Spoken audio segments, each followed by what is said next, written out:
உங்க மனச்சான்று சொல்லி சொல்லுங்க. இந்த நீட்டை கொண்டு வந்தது யார்? யாரு? இல்ல அவர்கிட்ட நீங்க ஒரு தடவை கேளுங்க. நீட்டை கொண்டு வந்தது காங்கிரஸா இல்லையா?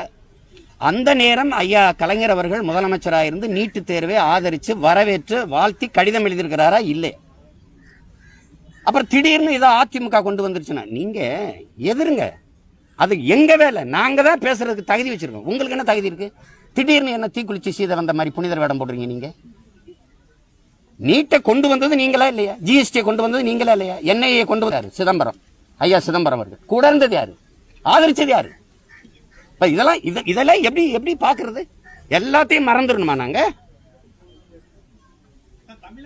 இதே வேளாண் சட்டத்தை இங்க பாருங்க. இதே வேளாண் சட்டத்தை 2019 தேர்தல் அறிக்கையில காங்கிரஸ் கட்சி 9வது பக்கத்துல 11வது வரிசையில இந்த ஏபிஎம்சிய இந்த ஒழுங்குமுறை விற்பனை கூடத்தை அரசு கொள்முதல் நீக்கிட்டு தனியார் சந்தைக்கு போங்க, நாங்கள் வந்தால் அதை கொண்டு வருவோம்னு கொடுத்துருக்கா இல்லையா?